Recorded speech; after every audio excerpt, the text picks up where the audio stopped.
നിന്നെ തന്നെ ഒന്ന് സൗകര്യത്തിന് കിട്ടാൻ കാത്തിരിക്കുകയായിരുന്നു ഞാൻ. എന്തിനാ താൻ എന്ത് ധൈര്യത്തിലാണോ എനിക്ക് കത്തയച്ചത്? ഹൈക്കോടതിയിൽ കേസുണ്ട്, പോയിട്ട് വന്ന് സംസാരിക്കാം.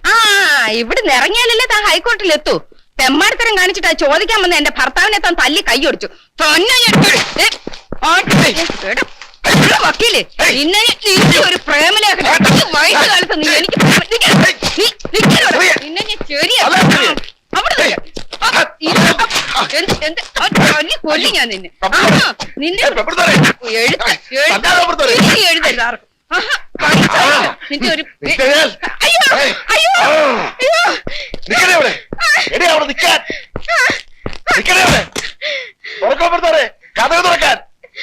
തുറക്കാനേ പറഞ്ഞത്.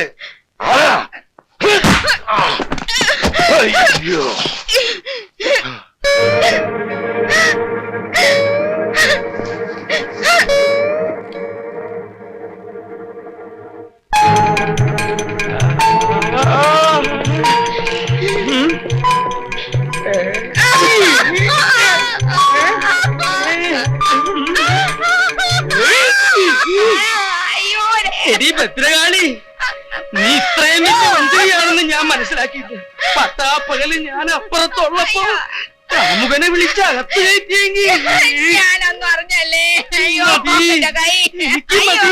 എല്ലാം മനസ്സിലായി.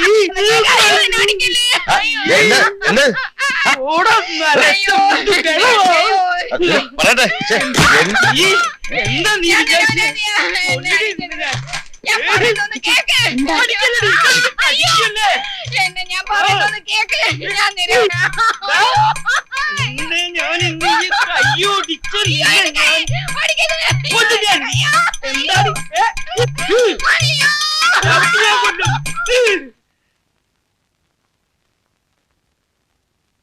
എന്റെ കർത്താവെ ഏതൊന്ന് കാഞ്ഞൂന്നാ തോന്നണേ. ചിലപ്പോ രണ്ടെണ്ണം കാഞ്ഞിട്ടുണ്ടാവും. എന്റെ മാതാവേ മിണ്ടരുത്. തൃപ്തിയായില്ലേ? താൻ എവിടത്തെ മുത്തച്ഛനാടോ? ഒരു വീടിന്റെ നാഥനാവുമ്പോ എല്ലാവരിലും വേണം ഒരു കണ്ണ്. ഇവിടുത്തെ തോന്നിവാസികളെ നിയന്ത്രിക്കാൻ പറ്റിയില്ലെങ്കിൽ താൻ എവിടുത്തെ മുത്തച്ഛനാടോ? താൻ ഇതിനെ അനുഭവിക്കണോ? നോക്കിക്കോ. എന്റെ കൈക്ക് ശക്തി ഉണ്ടായിരുന്നെങ്കിൽ തന്റെ കരണ കുറ്റിയടിച്ച് ഞാൻ ഉത്സവപ്പുറമ്പാക്കിയാലേ. എന്നെ തല്ലിക്കൊന്നാലും വേണ്ടില്ല. സത്യം നിങ്ങളൊന്ന് മനസ്സിലാക്കണം. സത്യം ഞാൻ നേരിട്ട് മനസ്സിലാക്കടി. അയ്യോ, നീ അവന്റെ കൂടെ പോയി പുറത്തോ. അയ്യോ, അങ്ങനെ പറയല്ലേ. വക്കീലിനോട് പോയി പുറത്തോളാം. ദൈവദോഷം പറയരുത്. ദൈവദോഷം പറയണേ. മോഹൻലാലിനെ കണ്ടാളകില്ല, മമ്മൂട്ടിയെ കണ്ടാളകില്ല. നിന്നെ എനിക്ക് മനസ്സിലായിടി. ആ ലോട്ടറി ടിക്കറ്റും വിറ്റ് ചേർന്നപ്പോ മനസ്സിന് കുറച്ച് സമാധാനങ്ങളും ഉണ്ടായിരുന്നു. ഇവിടെ വന്നപ്പോ അതും പോയി. സാറ് ഈ ഫാക്ടറിയുടെ അടുത്ത ആകെ ഇളകിയിരിക്കുക. ഓ, അപ്പൊ ഈ കെട്ടിടം അത്രയ്ക്ക് പഴയതാണല്ലേ. ജോലി നടക്കുന്നതിനിടയ്ക്ക് ഇടിഞ്ഞു വീണ ആളിന് തട്ടിപ്പോവല്ലോ. ഏത് ഭാഗമാ ഇളകിയേ? സാർ പ്ലീസ്, ആ അടിത്തറ അല്ല ഈ അടിത്തറ. ഞാൻ ഉദ്ദേശിച്ചേ സാമ്പത്തിക അടിത്തറയാ. ബാങ്കിലാകെ കടം, കമ്പനി ഓടിയില്ല ഓടുന്നു. ഇതുപോലെ മുങ്ങിക്കൊണ്ടിരിക്കുന്ന ഒരു കപ്പലിലേക്ക് സാർ എന്തിനാ എന്നെ വലിച്ചു കയറ്റിയത്? തെളിച്ചു പറ. ബാലൻസ് ഷീറ്റ് ഒന്നും സാർ നോക്കാറില്ലേ? ലക്ഷക്കണക്കിന് രൂപയുടെ ഡെഫിസിറ്റ് ഉണ്ട്. ധാരാളം റോ മെറ്റീരിയൽസ് പർച്ചേസ് ചെയ്തായിട്ട് കണക്കിൽ കാണാം. പക്ഷെ ഫിനിഷ്ഡ് പ്രോഡക്ട്സ് എവിടെ? എക്സ്പോർട്ട് ചെയ്തോ? എങ്കിൽ അതിനുള്ള രേഖ എവിടെ? എനിക്കൊന്നും മനസ്സിലാകുന്നില്ല. പിന്നെ സാർ എന്ത് മേൽനോട്ട് അവിടെ നടത്തുന്നത്? വന്നേ കാണിച്ചു തരാം. വാ. മീര മോഹൻദാസിന് ഒരു രജിസ്റ്റേർഡ് ലെറ്റർ വന്നിട്ടുണ്ട്. മീര മോഹൻദാസ്. സാർ, ആ കുട്ടി വരുമ്പോ എന്നെ വെറുതെ പരിചയപ്പെടുത്തൊന്നും വേണ്ട സാർ. ഞാൻ വെറും ഒരു പോസ്റ്റ്മാൻ ആണല്ലോ. എന്ത് പരിചയപ്പെടുത്താൻ? May come in sir? Yes sir, നമുക്ക് പിന്നീട് സംസാരിക്കാം. ഈ രജിസ്റ്റേർഡ് ലെറ്റർ ആയതുകൊണ്ട് നമ്മൾ സൈൻ ചെയ്യുന്നത് വളരെ ശ്രദ്ധിക്കണമല്ലോ. Good morning sir. മോർണിംഗ്. ആ അമേരിക്ക ഒരു ലെറ്റർ ഉണ്ട്. എവിടെ സൈൻ ചെയ്യണം? സൈൻ ചെയ്യാൻ നിർബന്ധമില്ല. മിസ്റ്റർ ബാബുരാജ്, എഴുത്ത് കിട്ടി എന്ന് ഉറപ്പുവരുത്താൻ വേണ്ടി ഈ സാഹസം ചെയ്തതാണ്. എനിക്ക് പറയാനുള്ളതെല്ലാം ഇതിലുണ്ട്. ദയവ് ചെയ്ത് വായിക്കൂ. എന്റെ ഹൃദയ രക്തത്തിൽ ചാലിച്ച് എഴുതിയ വാക്കുകളാണ് എല്ലാം.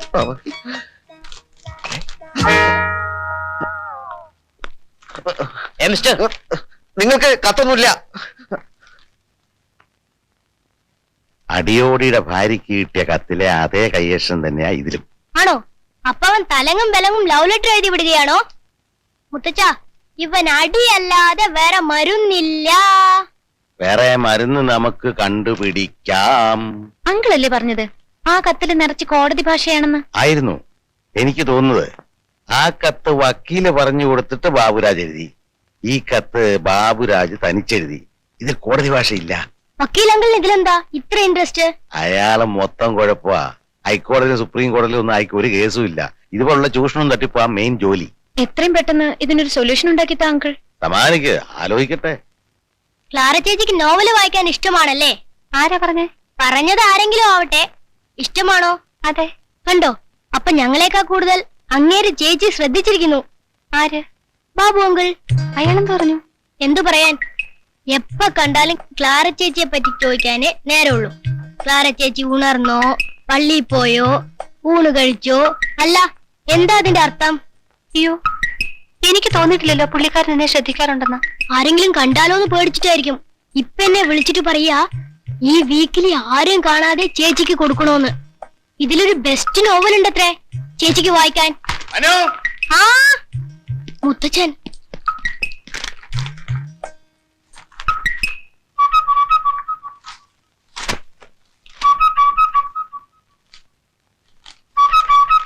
എന്റെ പ്രിയപ്പെട്ടവളെ, അരുത്, കളയരുത്, മുഴുവനും വായിക്കൂ.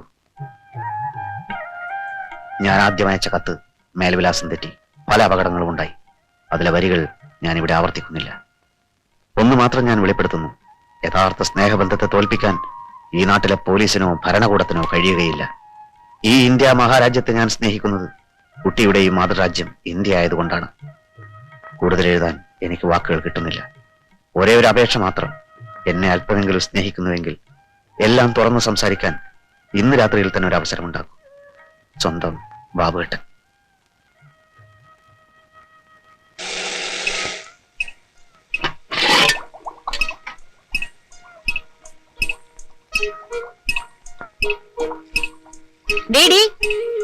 എന്താ ഇത്? അരി. അതെനിക്ക് മനസ്സിലായി. അരി കഴിയാതെയാണ് അടുപ്പത്തിരുന്നത്. അയ്യോ, ഞാൻ കരുതിയത്. പോയി കഴിയിട്ടു അടി. ഞാനിവിടെ അരിഞ്ഞു വെച്ച ഉള്ളിയോ? ഉള്ളി? ഉള്ളി? അയ്യോ, അത് ഞാൻ അറിയാതെ എടുത്ത് മിക്സിയിലിട്ടു. മൂപ്പിക്കാൻ വെച്ച ഉള്ളി എടുത്ത് മിക്സിയിലിടെ. നിനക്കെന്തണ്ടി വല്ല ഭ്രാന്ത് പിടിച്ച? കൊണ്ടാടി, പോടി പോടി. നീ ഇനി അടുക്കള കടന്നു പോവരുത്. താങ്ക് യു അമ്മച്ചി.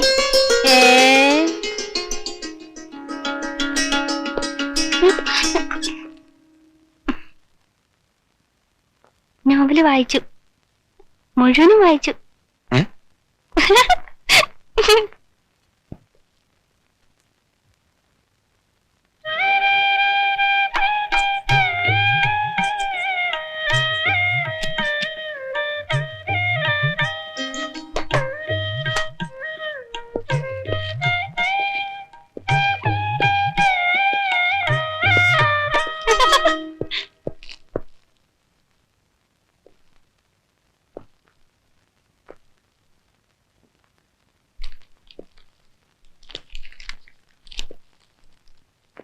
നല്ല ഇനം ചെമ്പുപാത്രങ്ങൾക്ക് മുസലിയാർ പാത്രക്കട.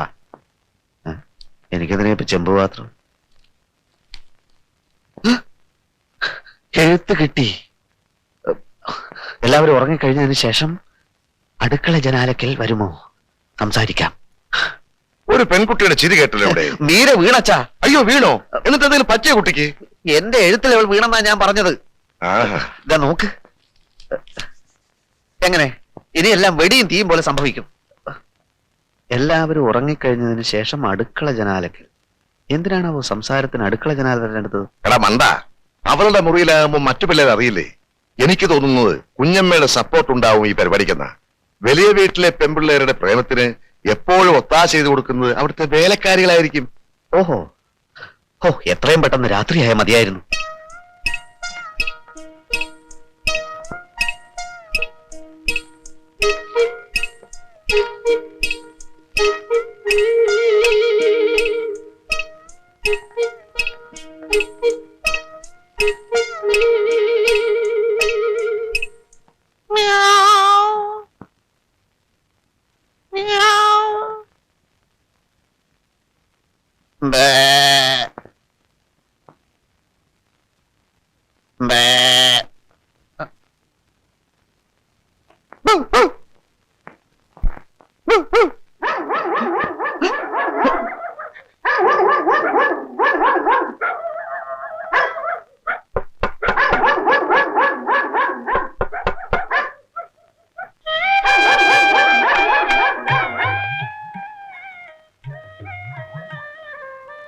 ചോ, എനിക്ക് പേടിയാവുന്നു. ഇത് ഞാനല്ലേ, ബാബേട്ടനല്ലേ? ആദ്യം പൂച്ച കരഞ്ഞതും ബാബുട്ടനായിരുന്നോ? അതെ, ആട് കരഞ്ഞതും പട്ടി കുരച്ചതും ഒക്കെ ഞാൻ തന്നെയാ. എനിക്ക് 20 മൃഗങ്ങളുടെയും 19 പക്ഷികളുടെയും ശബ്ദം ഉണ്ടാക്കാൻ അറിയാം. അപ്പൊ ആള് ഭയങ്കര മിമിക്രിക്കാരനാണല്ലോ. മിമിക്രി ഇഷ്ടാണോ? പിന്നെ ഭയങ്കര ഇഷ്ടാ. എന്റെ ഭാഗ്യം. എങ്കിൽ ദിവസത്തിൽ 24 മണിക്കൂറും ഞാൻ കുട്ടിയുടെ മുമ്പിൽ മിമിക്രി കാണിക്കും. അതിരിക്കട്ടെ, ഇതെന്താ എന്നോട് അടുക്കള ഭാഗത്ത് വരാൻ പറഞ്ഞത്? ഞാനൊന്നും അടുക്കളയിലല്ലേ കിടക്കാറ്. ഓ, അതെനിക്കറിയില്ലായിരുന്നു. ഞാൻ പോലും അറിയാതെ എന്നെ ഇങ്ങനെ ഒരാൾ സ്നേഹിക്കുന്നുണ്ടെന്ന കാര്യം എനിക്കും അറിയില്ലായിരുന്നു. ആദ്യം ഒരു കത്തയച്ചിരുന്നു. അത് മേൽവിലാസം തെറ്റി. അത് ഒരു കണക്കിന് നന്നായി. സത്യം പറ, എന്നെ ഇഷ്ടമാണ്. എന്തൊരു ചോദ്യം അത്. ഇഷ്ടമില്ലെങ്കിൽ വരാൻ പറയൂ. എനിക്ക് വിശ്വസിക്കാൻ കഴിയുന്നില്ല. എന്നോട് ഇത്ര പെട്ടെന്ന് അടുക്കുമെന്ന് ഞാൻ കരുതിയില്ല. എനിക്ക് വിശ്വസിക്കാൻ പറ്റാത്തത്. ബാബുവിനെ ഇഷ്ടപ്പെടാതിരിക്കാൻ മാത്രം ഞാൻ അത്ര വലിയ ആളാണോ? പ്രായത്തിന്റെ കാര്യത്തിൽ എനിക്ക് ചെറിയൊരു സംശയം ഉണ്ടായിരുന്നു. എന്ത് പ്രായം? ബാബുവിന് എത്ര വയസ്സായി? 33. അല്ലല്ല, 29. അത്രയല്ലേ ഉള്ളൂ. എനിക്ക് 22 ആയി. 22? ഞാൻ വിശ്വസിക്കില്ല. സത്യമായിട്ട് 22 ആയി. 18 ആയതേ ഉള്ളൂ എന്നാണല്ലോ. കൃത്യനിഷ്ഠയുള്ള ജീവിതം ആയതുകൊണ്ട് വയസ്സ് കുറവേ തോന്നും. അതാ.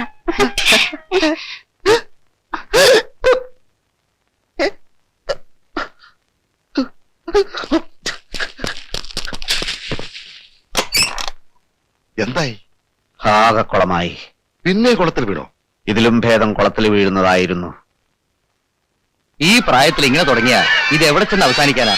ഹോംവർക്ക് ചെയ്യില്ല. കാലത്ത് വരുന്നത് മിക്കപ്പോഴും ലേറ്റ് ആയിട്ടാണ്. സാറിന്റെ പേരെന്താ പറഞ്ഞത്? പേര് ചോദിച്ചില്ലായിരുന്നു. മേനോൻ, കരുണാകര മേനോൻ. മിസ്റ്റർ മേനോൻ, ഒന്നുകിൽ ഇവിടുന്ന് ഇവന്റെ TC വാങ്ങി പോവുക, അല്ലെങ്കിൽ വീട്ടിൽ നല്ല ഗൈഡൻസ് കൊടുക്കുക. ഫാദറെ, ഇവനെ ഇവിടുത്തെ ബോർഡിങ്ങിലാക്കിയാലോ? അതാലോചിക്കാവുന്നതാണ്. I didn't like it. അത് നീയാണോ തീരുമാനിക്കുന്നത്? ബോർഡിങ്ങിലാകുമ്പോൾ നിയന്ത്രണമൊക്കെ ഉണ്ടാവുമല്ലോ. എന്തെങ്കിലും പ്രശ്നം ഉണ്ടാക്കിയാൽ വേണ്ട ശിക്ഷ കൊടുക്കാൻ ഫാദർ ഏർപ്പാട് ചെയ്താൽ മതി. ഇവരെ തോന്നിയാസമൊക്കെ മുളയിലെ നുള്ളിയില്ലെങ്കിൽ അത് പ്രശ്നമോ? ഓക്കെ, നിങ്ങൾ ഓഫീസിലേക്ക് ഒന്ന് വരോ?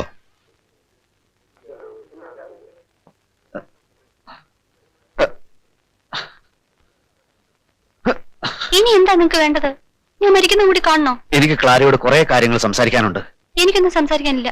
ക്ലാര ഒന്നും സംസാരിക്കണ്ട. ഞാൻ പറയുന്നത് കേൾക്കാനുള്ള സന്മനസ് കാണിച്ചാൽ മാത്രം മതി. എനിക്ക് പോണം. എനിക്കും പോണം. പോണ്ടെന്ന് ഞാൻ പറഞ്ഞില്ലല്ലോ. ക്ലാരെ, എല്ലാം ഒരു തെറ്റിദ്ധാരണ കൊണ്ട് സംഭവിച്ചതാണ്. തെറ്റിദ്ധരിച്ചത് ഞാനാ. അമ്മച്ചി പറഞ്ഞപ്പോഴാ ആ തെറ്റിദ്ധാരണ മാറിയത്. അമ്മച്ചി എന്ത് പറഞ്ഞു? നിങ്ങളുടെ ഉദ്ദേശം എന്തായിരുന്നെന്ന് പറഞ്ഞു. ഞാൻ അത് ഒന്നും ഉദ്ദേശിച്ചില്ല. എനിക്ക് മനസ്സിലായി. പക്ഷെ നിങ്ങൾക്ക് ആള് തെറ്റിപ്പോയി. അതേ, ആള് തെറ്റിപ്പോയതാണ് ആകെ പ്രശ്നമായത്. നിങ്ങളൊക്കെ വലിയ വലിയ ആളുകള്. ഞങ്ങളെ പോലുള്ള പാവങ്ങളുടെ മനസ്സിലിട്ട് കുത്താനും മുറിവേൽപ്പിക്കാനും നിങ്ങൾക്കൊന്നും ഒരു മടിയുമില്ല. എന്റെ കുട്ടി, ഞാൻ നിങ്ങളുടെ കുട്ടിയൊന്നുമല്ല. കുട്ടി ആരുടെ കുട്ടിയാണെന്ന് എനിക്കറിയണ്ട. ഞാൻ ആ മണ്ടി. നിങ്ങളുടെ കത്തിലെ വാക്കുകളെല്ലാം ഞാൻ അതേപടി വിശ്വസിച്ചു. ഒരു അടുക്കളക്കാരിയുടെ മകളാണ് ഞാനെന്ന് ഓർമ്മിച്ചില്ല. ചേച്ചേ, കരയാതിരിക്കൂ, കരയാതിരിക്കൂ. നിങ്ങൾ എന്റെ മനസ്സ് നോവിച്ചു. അമ്മച്ചി എന്റെ മേലും നോവിച്ചു. ഇതുണ്ടോ, ചട്ടയും പഠിപ്പിച്ച് പൊള്ളിച്ചതാ. ഞാൻ കുട്ടിയും കുട്ടിയുടെ അമ്മച്ചും വിചാരിക്കുന്ന പോലെ അത്ര വൃത്തികെട്ടവനല്ല. നേര് പറ, എന്നെ ചതിക്കാനായിരുന്നില്ല ഇതൊക്കെ? നേര് പറഞ്ഞാൽ ചതിക്കപ്പെട്ടത് ഞാനാണ്.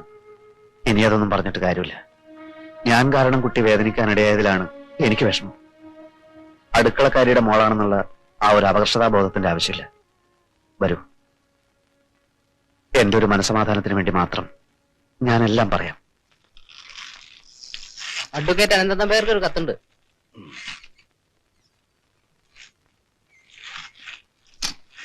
വക്കീലേ, വക്കീൽ. വക്കീലിന്റെ എഴുത്തുണ്ട്. ആ, കോടതിയിൽ നിന്നായിരിക്കും. ഇനി അങ്ങോട്ട് ചെല്ലേണ്ടെന്നുള്ള അറിയിപ്പായിരിക്കും.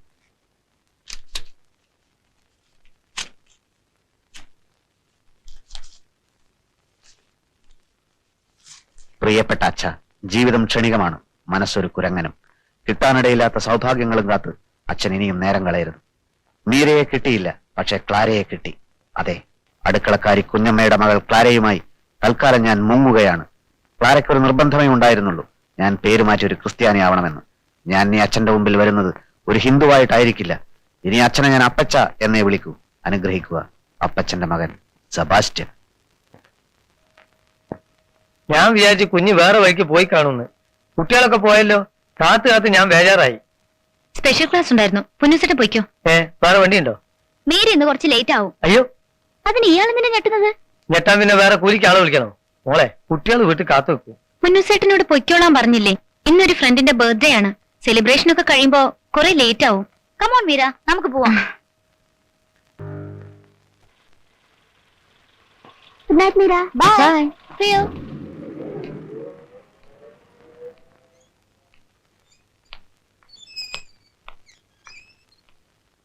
മോളിങ് വന്നേ.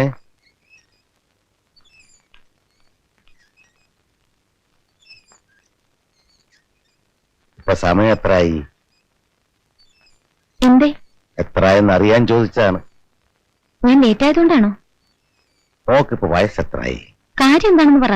അല്ല, മോടെ പ്രായത്തിലുള്ള ഒരു കുട്ടി വീട്ടിൽ കയറി വരേണ്ട സമയമാണോ ഇത്? അതും പ്രായമായിട്ട് എന്ത് ബന്ധം?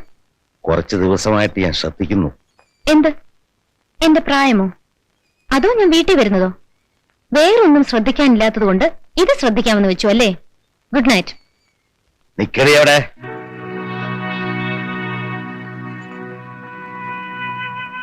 എന്താ വിളിച്ചേ? എടിയുമോ? അതെ, നിന്നേക്കാൾ ഒരു 50 വയസ്സെങ്കിലും എനിക്ക് കൂടും. ഈ പ്രായത്തെങ്കിലും ബഹുമാനിക്കാൻ പഠിക്കണം. ചോദിച്ചതിന് സമാനം പറഞ്ഞിട്ട് പോ. നിങ്ങളോട് സമാധാനം പറയേണ്ട കാര്യം എനിക്കില്ല. ഉണ്ട്. ഞാനുള്ളപ്പോ തോന്നുമ്പോൾ നടക്കാൻ ആരും അനുവദിക്കില്ല. നിങ്ങളുടെ അനുവാദം ഞങ്ങൾക്ക് എന്തിനാ? ഇത് ഇങ്ങനെ പോയാൽ ശരിയാവും തോന്നുന്നില്ല. അന്ന് സ്കൂളിൽ വെച്ച് എന്റെ ഗാർഡിയൻ ചമഞ്ഞപ്പോഴേ എനിക്ക് കലി കയറിയതാ. അപ്പോഴേ ഭരണം മതി. ഇനി ഞങ്ങളുടെ കാര്യങ്ങൾ ഞങ്ങൾ നോക്കിക്കോളാം. എന്ന് നിങ്ങൾ അങ്ങ് തീരുമാനിച്ചാൽ മതിയോ? മുത്തശ്ശനായി ഞാനുള്ളപ്പോ എന്റെ ഇഷ്ടം കൂടെ നോക്കണ്ടേ? അതാണ് മതിയെന്ന് പറഞ്ഞത്. ഞങ്ങൾക്ക് ഇനി ഒരു മുത്തച്ഛന്റെ ആവശ്യമില്ല. നാളെ തന്നെ നിങ്ങൾക്ക് സ്ഥലം വിടാം. എങ്ങോട്ട്? നമ്മൾ തമ്മിൽ കണ്ടുമുട്ടുന്നതിന് മുമ്പ് എവിടേക്കാണോ പോയിരുന്നത് അവിടേക്ക്. മോനെ മനുക്കുട്ട, നിങ്ങൾ വിചാരിക്കുന്ന അത്ര എളുപ്പത്തിൽ മുത്തശ്ശൻ ഇവിടുന്ന് പോവില്ല. മുത്തശ്ശൻ എവിടെ പോവാൻ? ഇനിയുള്ള കാലം മുഴുവൻ എന്റെ പേരക്കുട്ടിയോടൊപ്പം മുത്തശ്ശൻ ഇവിടെ കഴിയും. ഏത് പേരക്കുട്ടികൾ? ഞങ്ങളല്ലേ മുത്തച്ഛനായി വേഷം കെട്ടാൻ നിങ്ങളോട് പറഞ്ഞത്. വേഷം കെട്ടുവോ? ഞാനോ? എന്തായി പറയുന്നത്? മക്കളെ, നിങ്ങൾക്ക് എന്ത് പറ്റി? ഞാൻ നിങ്ങളുടെ മുത്തശ്ശനാ. പട്ടാളത്ത് വെച്ച് കാണാതായിപ്പോയി കരുണാകരമേനോൻ. ബന്ധമൊക്കെ മറക്കുന്ന വർഗമാ നിങ്ങളെന്ന് എനിക്കറിയാം. മോൾ ഓടിപ്പോയ ഷോക്കിൽ രോഗം വന്ന കുഞ്ഞമ്മ ഇതുവരെ നിങ്ങൾ ആശുപത്രി പോയി നോക്കിയോ? പിന്നെയല്ലേ എന്റെ കാര്യം. നല്ല ഭാഷ പറഞ്ഞ് നിങ്ങളെ നേരെയാക്കാവുന്നുള്ള വിശ്വാസമൊന്നും എനിക്കില്ല. ചുട്ടാടി തന്നെയാണ് വരുന്നത്. ആരെങ്കിലും സ്വന്തം ഇഷ്ടപ്രകാരം ഇനി ഇവിടെ പെരുമാറിയാൽ ഈ കൈയിന്റെ കരുത്ത് അപ്പൊ ഞാൻ മനസ്സിലാക്കി തരും. പാമ്പിനാണ് നമ്മൾ പാല് കൊടുത്തത്. മുഖത്ത് നോക്കി പറഞ്ഞത് കേട്ടില്ലേ? മുത്തച്ഛനാണെന്ന്. എന്താ ഇയാളുടെ ഉദ്ദേശം? സുഖജീവിതാണല്ലോ ഇവിടെ. എനിക്കാകെ പേടിയാവുന്നു. ഇന്നയാളുടെ മുഖത്തെ ക്രൂരത കണ്ടില്ലേ? എന്തും ചെയ്യാൻ മടിക്കില്ല. ഇയാള് നമ്മളോട് പറഞ്ഞ കഥകളൊക്കെ കള്ളമായിരിക്കും. ഇയാളൊരു തട്ടിപ്പുകാരനാ. അന്ന് ബീച്ചിൽ വെച്ചുണ്ടായ തല്ലൊക്കെ ചിലപ്പോ ഇയാള് തന്നെ ഏർപ്പാട് ചെയ്തതായിരിക്കും. പക്ഷെ എത്ര നിർബന്ധിച്ചിട്ട് അയാൾ ഇവിടെ വന്നത്? അതൊക്കെ തട്ടിപ്പുകാരുടെ അടവാളുമായേ. നമുക്കിനി കുര്യനങ്ങൾ മാത്രമേ രക്ഷയുള്ളൂ. എത്രയും പെട്ടെന്ന് ഈ പെരുങ്കളനെ ഇവിടുന്ന് ഇറക്കണം. വളരെ അപകടം പിടിച്ചൊരു കളിയായി പോയത്. ആരാണെന്നോ എന്താണെന്നോ അറിയാത്ത, മേൽവാസം പോലില്ലാത്ത ഒരു മനുഷ്യനെ സ്വന്തം വീട്ടിൽ കിടത്തി ഉറക്കുക. ഇപ്പൊ അനുഭവിച്ചില്ലേ? ഞങ്ങളുടെ സിറ്റുവേഷൻ അങ്കിള് മനസ്സിലാക്കണം. എന്ത് സിറ്റുവേഷൻ? കുര്യൻ അങ്കിളിനെ ഞങ്ങൾക്ക് ഇത്തിരി പേടിയായിരുന്നു. അങ്കിൾ ഞങ്ങളോട് കുറച്ചുകൂടി ഫ്രണ്ട്ലി ആയിരുന്നേൽ ഇതിന്റെ ഒന്നും ആവശ്യമില്ലായിരുന്നു. അതെ, വീടിനൊരു നാഥനെയും ഞങ്ങൾക്കൊരു ഫ്രണ്ടിനെയും. ദാ ഇവനെ ഈ ഐഡിയ ഉണ്ടാക്കിയത്. എന്ന് വെച്ചാൽ നിങ്ങളെല്ലാം സപ്പോർട്ട് ചെയ്തില്ലേ? നീ നിർബന്ധിച്ചുണ്ടല്ലേ സപ്പോർട്ട് ചെയ്തത്? അത്ര വലിയ ജീനിയസ് ആയിരുന്നെങ്കിലേ എന്തുകൊണ്ട് എതിർത്തില്ല? ഇപ്പൊ ഫോളിഷ്നെസ് പറയുന്നു. Stop this. ഇനിയിപ്പം ബഹളം ഉണ്ടാക്കിയിട്ട് എന്താ കാര്യം? പെട്ടെന്ന് എന്തെങ്കിലും പ്രതിവിധി കാണുക. പിള്ളേര് കുരിയച്ചിരിക്കെ എന്തൊക്കെയോ കാര്യമായി പറഞ്ഞു ഒപ്പിച്ചിട്ടുണ്ട്. പ്ലീസ്, അതിലേക്കൊന്നും ഇനി കടക്കണ്ട. കടക്കണം. അപ്പോ നല്ല രീതിയിൽ ഇത് അവസാനിക്കില്ല. മനസ്സിലായില്ല സാറേ, കളി വിടെ. ആദ്യം കളി കുരിയച്ചൻ വിട്. നിയന്ത്രിക്കാൻ ആളില്ലാതായപ്പോ കുട്ടികൾ അവർക്ക് തോന്നിയ വഴിക്ക് പോയി. ഞാൻ ശാസിച്ചു. ശാസിക്കാനും നിയന്ത്രിക്കാനും നിങ്ങൾ അവർ ആരും അല്ലല്ലോ. അങ്ങനെ അവർ പറഞ്ഞു. അപ്പൊ എന്റെ നിയന്ത്രണം കുറച്ച് കൂടിപ്പോയിരിക്കും. കുറയ്ക്കാം. കുറയ്ക്കുകയും കൂട്ടുമൊന്നും വേണ്ട. ഇയാൾ ഷടയുന്ന സ്ഥലം വിടെ. കുരിയച്ചോ, give respect and take respect എന്നാണ്. ഞാൻ അവരുടെ മുത്തശ്ശനാ. എന്റെ രക്തമാ കുഞ്ഞുങ്ങള്. അവര് വഴിവഴിച്ചു പോകുന്ന ഞാൻ നോക്കി നിൽക്കില്ല. അല്ലെങ്കിൽ തന്നെ ഞങ്ങളെ കുടുംബകാര്യത്തിൽ ഇടപെടാൻ കുരിയച്ചൻ ആരാ അധികാരം തന്നത്? കുരിയച്ചൻ ഒരു കാര്യം ചെയ്യും. ആ ചെമ്മീങ്കമ്മയുടെ കാര്യം മാത്രം നോക്കിയാൽ മതി കേട്ടോ. ഇദ്ദേഹത്തിന് മീരയോട് ചില കാര്യങ്ങൾ സംസാരിക്കാനുണ്ട്. He's from CBI. മീര അല്ലേ? അതെ.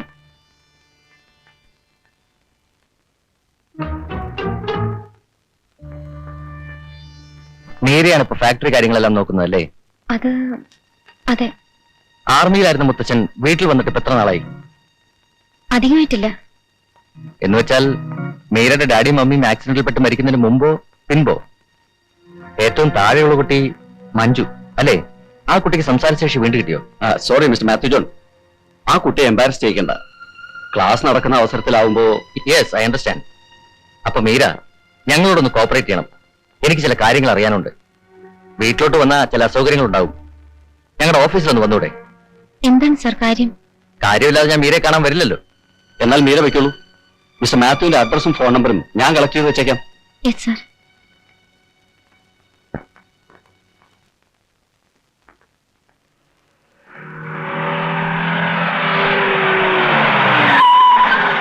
കുര്യച്ചിന്റെ ഡ്രൈവിംഗ് കൊള്ളാം, പക്ഷെ ക്ലച്ച് എടുക്കുന്ന കുറച്ചുകൂടെ സൂക്ഷിച്ചു വേണം. അങ്ങോട്ട് ഇറങ്ങണം. ഇറങ്ങണോ? അങ്ങോട്ട് ഇറങ്ങാൻ. ഫാക്ടറിയിലേക്കാന്നും പറഞ്ഞ് കാറിൽ കൊണ്ടുവന്നിട്ട് ഇവിടെ ഇറങ്ങണമെന്നോ? ഇത് കുര്യച്ചന്റെ സ്ഥലമാണോ? നല്ല സ്ഥലം, തൊട്ടടുത്തെങ്ങും ആരുമില്ല. ഇവിടെ ആവുമ്പോ മുഴുവൻ പറഞ്ഞു തീരുന്നതിന് മുമ്പ് അങ്ങ് അകത്ത് കയറി പോവില്ലല്ലോ. എന്താ ഇത്ര അധികം പറയാനുള്ളത്? അധികം പറയാൻ ഇടയാക്കരുത്. ഒന്ന് മാത്രം അറിഞ്ഞാൽ മതി. എന്താ നിങ്ങളുടെ ഉദ്ദേശം? പ്രത്യേകിച്ചൊരു ഉദ്ദേശവും ഇല്ല. വിശ്രമ ജീവിതം. മരിക്കുന്നവരെ അല്ലലില്ലാതെ കഴിയണം. അതിന് എത്ര തുക വേണ്ടി വരും? അത് കുര്യച്ചൻ തരാൻ പോവാണോ? ഇത് നല്ല രീതിയിൽ അവസാനിപ്പിക്കണമെന്ന് ആഗ്രഹമുള്ളതുകൊണ്ട് പറയുക. കുട്ടികളവിടെ പേടിച്ച് കഴിയാൻ. ദയവ് ചെയ്ത് അവരെ വെറുതെ വിട്. എന്താ കുര്യച്ച കുട്ടികളെ പോലെ കുര്യച്ചനും വിവരമില്ലാതെ സംസാരിക്കുന്നത്? ഞാൻ ഒരിക്കൽ വ്യക്തമാക്കിയതല്ലേ അവർക്ക് ദുസ്വാതന്ത്ര്യം അനുവദിച്ചു കൊടുക്കാത്തതുകൊണ്ടാണ് അവരെന്നെ തള്ളി പറയുന്നതെന്ന്. നാക്കുകൊണ്ടില്ലെന്ന് പറഞ്ഞാൽ ഇല്ലാതാകുന്നതാണോ രക്തബന്ധം? രക്തബന്ധത്തിന്റെ കാര്യമൊക്കെ എനിക്ക് മനസ്സിലായി. ആയേ, പിന്നെന്താ പ്രശ്നം? ഈ മുത്തച്ഛന്റെയും പേരക്കുട്ടിയുടെ ഇടയ്ക്ക് കുര്യച്ചന് എന്ത് കാര്യം? ഓഹ്, ഞാൻ വിചാരിച്ചതിലും എത്രയോ വലിയ കള്ളനാ നിങ്ങൾ. ഇതിനു മുമ്പ് ഇതുപോലെ എത്ര പേരെ ചതിച്ചിട്ടുണ്ട്? കുര്യച്ച, ഈ വേണ്ടാത്ത കാര്യങ്ങൾ പറയല്ലേ. മിസ്റ്റർ മുത്തച്ഛൻ, ഇതെന്താണെന്നറിയാമോ? ഡൽഹിയിലെ മിനിസ്ട്രി ഓഫ് ഡിഫൻസിൽ നിന്നുള്ള കത്ത. മോഹൻദാസിന്റെ അച്ഛൻ മിസ്റ്റർ കരുണാകര മേനോൻ 12 വർഷങ്ങൾക്ക് മുമ്പ് മരിച്ചു. ശത്രുക്കളുടെ തടവിൽ വെച്ച് തന്നെയായിരുന്നു അത്. അന്ന് തന്നെ അവരാ വിവരം പഴയ വിലാസത്തിൽ അറിയിച്ചിരുന്നു. നാട് വിട്ടുപോന്ന മോഹൻദാസ് അത് അറിഞ്ഞില്ലെന്നേ ഉള്ളൂ. കുര്യച്ചൻ ഒരുപാട് കഷ്ടപ്പെട്ടിരിക്കുന്നല്ലോ. ഇത് വിശ്വസിക്കുന്നുണ്ടോ?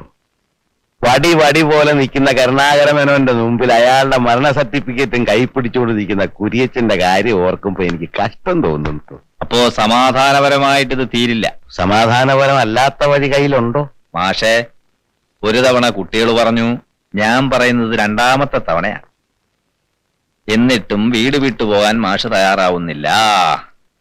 വേണ്ട, പോലീസിലൊരു കംപ്ലൈന്റ്. അവർ വന്ന് ജീപ്പി കയറ്റി കൊണ്ടുപോകും. പക്ഷെ അതിലൊരു കുഴപ്പമുള്ളത്, ചിലപ്പോ കുറച്ചു ദിവസം ലോക്കപ്പിൽ കിടക്കേണ്ടി വരും.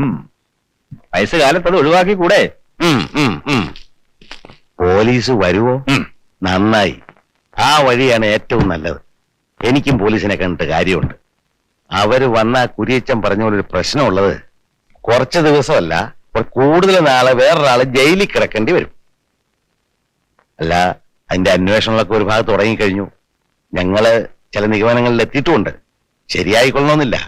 അതായത് നല്ല നിലയിൽ നടക്കുന്ന ഒരു കമ്പനി, ആ കമ്പനിക്ക് ഒരു എം ഡിക്ക് വിശ്വസ്തനായ GM. ബിസിനസ് കാര്യങ്ങളൊക്കെ പഠിച്ചു കഴിഞ്ഞപ്പോ GMന് തോന്നി, ഞാനും ഒരു മനുഷ്യനല്ലേ, അല്പം മുടക്കുമുതൽ കൈവശമുണ്ടെങ്കിൽ ഈ ബിസിനസ് വേറെ തുടങ്ങിക്കൂടെയെന്ന്. അങ്ങനെ വലിയൊരു തുക തിരിമറി നടത്തി. MD അത് കണ്ടുപിടിച്ചു. പ്രശ്നമായി. ബാങ്ക് അടയ്ക്കേണ്ട തുകയായിരുന്നേ. ഇത്രാം തീയതി പണം തിരിച്ചടച്ചുകൊള്ളണമെന്ന് MD GMന് അന്ത്യശാസനം നൽകി. ആ തീയതിയുടെ തലേദിവസമായിരുന്നു MDയും ഭാര്യ ഒരു കാർ ആക്സിഡന്റിൽ മരണപ്പെട്ടത്. അതൊരു ആക്സിഡന്റ് ആയിരുന്നില്ല. ആക്സിഡന്റ് ആണെന്ന് തോന്നിപ്പിക്കുന്ന കൊലപാതകം. Murder. A well planned murder. പലരും മറന്നു തുടങ്ങിയ ആ മരണത്തിന്റെ കാരണം കണ്ടെത്തി എങ്ങനെയാണെന്ന് കുര്യച്ചൻ അത്ഭുതപ്പെടുന്നുണ്ടാവും. യാദൃശ്യമായ സംശയങ്ങളായിരുന്നു ആദ്യം, പിന്നെല്ലാം വ്യക്തമായി. ഫാക്ടറി അക്കൗണ്ടന്റിനെയും ജോലിക്കാരെ എല്ലാം ഞാൻ വിസ്തരിച്ചിരുന്നു. കുര്യച്ച മോനെ, നീ ഇരുമ്പഴി എണ്ണും. തമിഴ്നാട്ടിൽ മണ്ഡപം എന്ന സ്ഥലത്ത് നിന്റെ ഫാക്ടറി കെട്ടിടം ഉയരുന്നത് എങ്ങനെയാണ്? നീ കമ്പനിയിൽ നിന്ന് റിസൈൻ ചെയ്യാൻ തീരുമാനിച്ച എന്തുകൊണ്ടാണ്? ഇതൊന്നും പുറത്തറിയില്ലെന്ന് വിചാരിച്ചല്ലേ? ഞാനൊരു വയസ്സനല്ലേ, എന്നെ ദേഹോദരം ഏൽപ്പിക്കരുത്. നമുക്കിപ്പോ ഏതാണ്ട് കാര്യങ്ങളൊക്കെ പരസ്പരം മനസ്സിലായി. എന്നെ ഇത്രയും പരസ്യമായിട്ട് തട്ടിക്കളയാൻ ശ്രമിക്കുന്നത് ബുദ്ധിമോശമല്ലേ? എനിക്ക് തന്നെ ദ്രോഹിക്കണമെന്നില്ല. താൻ തട്ടിയെടുത്തതിന് ഒരു മോശമല്ലാത്ത തുക എനിക്ക് ഇങ്ങി തന്നാ മതി, ഞാൻ അപ്പോഴേ സ്ഥലം വിട്ടേക്കാം. ഇതിനെപ്പറ്റി ഒരു തീരുമാനം അറിയാനാണ് ഞാൻ ഇത്രയും കാത്തിരുന്നത്, അല്ലാതെ ഞാൻ അവറ്റകളുടെ മുത്തച്ഛനായതുകൊണ്ടൊന്നുമല്ല. എന്താണോ ഇത്രയും ആലോചിക്കാൻ? Relax relax. കഴിഞ്ഞത് കഴിഞ്ഞു. കരഞ്ഞതുകൊണ്ട് പോയവർ തിരിച്ചു വരില്ലല്ലോ. Try to make up your mind. We shall meet again soon.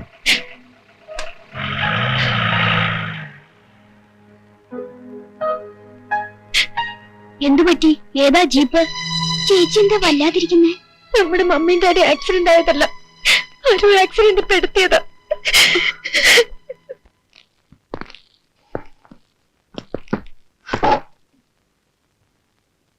കുരിയച്ചന് എന്നോട് വിരോധമൊന്നും തോന്നരുത്. ഇതൊരു ബ്ലാക്ക് മെയിലിംഗ് ആണെന്ന് കരുതുകയരുത്. എത്ര കാലം കഴിഞ്ഞാ മരിക്കാന്നറിയില്ലല്ലോ, അതുവരെ ജീവിച്ചു പോകണ്ടേ. കൂടുതൽ സംസാരിക്കണ്ട. അതായത് എടുത്തോണ്ട് പോകണം. ഇനി ഒരിക്കലും നമ്മൾ തമ്മിൽ കാണാൻ ഇടവരരുത്. ഇല്ലില്ല, പരമേശ്വരൻ വാക്ക് പറഞ്ഞാൽ അത് വാക്കാ. എണ്ണുന്നില്ല, തന്നെ എനിക്ക് വിശ്വാസം. ആ, നമ്മൾ തമ്മിലുള്ള വാക്കനുസരിച്ച് ഇന്ന് രാത്രി തന്നെ വണ്ടി കയറുക. Thanks a lot.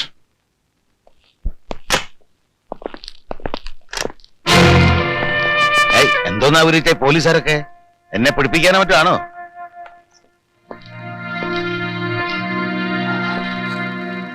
യെസ്, ഈ പെട്ടിയിൽ എന്താണ്? ഞാൻ പറയാം. ഇതിനകത്ത് കുറച്ച് പണമാണ് കുരിയച്ചൻ തന്ന. അപ്പൊ നിങ്ങൾ ചോദിക്കും, എന്തിനാണ് കുരിയച്ചൻ എനിക്ക് പണം തരുന്നത്? കൈക്കൂലിയാ. കുരിയച്ചൻ കാണിച്ച അക്രമങ്ങൾ പുറത്തു പറയാതിരിക്കാൻ വേണ്ടിയുള്ള കൈക്കൂലി. കുരിയച്ചനെ അറസ്റ്റ് ചെയ്യാൻ ഇനി സാറുമാർക്ക് ഭയമുണ്ടോ? അനധികൃതമായ പണം തെളിവ് നശിപ്പിക്കാൻ വേണ്ടി ഉപയോഗിക്കുന്നു. സോറി കുരിയച്ച, താൻ കാരണം ആ പാവപ്പെട്ട കുട്ടികൾ അനാഥരായി. അതിന്റെ ശിക്ഷ താൻ അനുഭവിച്ചേ പറ്റൂ. ഫാക്ടറി കണക്കുകളിലെ കൃത്രിമം പാർത്ഥസാരഥി ചൂണ്ടിക്കാണിച്ചപ്പോഴേ മൊത്തം കാര്യങ്ങൾ ഞാൻ CBI അറിയിച്ചാണ്. ഈ മോഹൻദാസിന്റെ ശ്രീദേവിയുടെയും കാറെടുപ്പിക്കാൻ കുരിയച്ചനൊരു ലോറി ഡ്രൈവറെ ഏർപ്പാട് ചെയ്തിരുന്നല്ലോ, അയാൾ എവിടെ? അയാളെ ലോക്കപ്പിലാക്കിയിട്ടുണ്ട്. ഇപ്പൊ മനസ്സിലായില്ലേ ഞങ്ങൾ വളരെ വളരെ മുന്നേറി കഴിഞ്ഞെന്ന്? കുട്ടികൾ വരെ എനിക്കെതിരായിട്ടും ഞാൻ വീട്ടിൽ നിന്ന് പോകാതിരുന്നത് ഈ ദിവസത്തിന് വേണ്ടിയാണ്.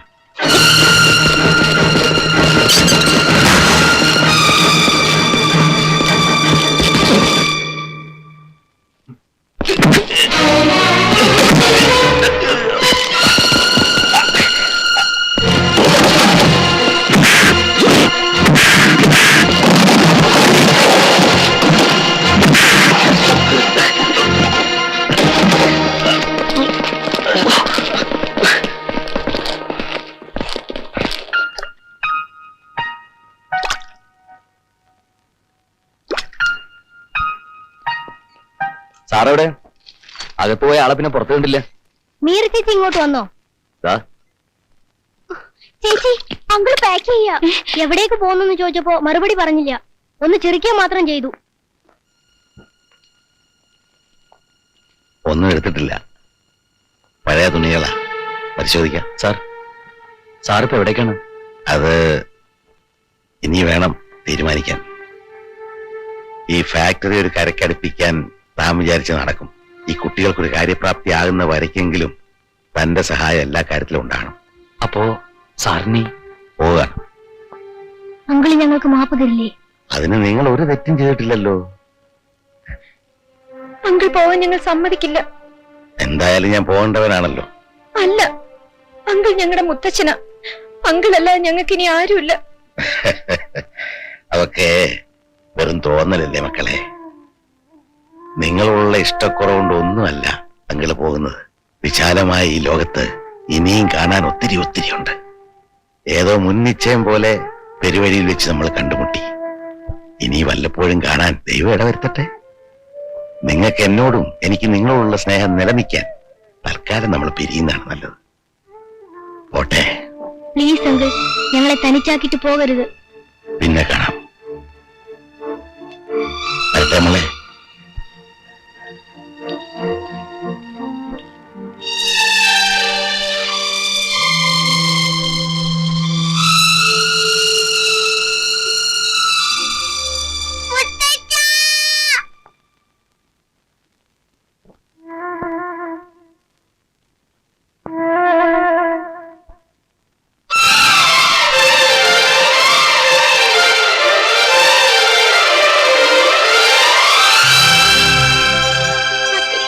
പോയി മുത്തച്ഛ.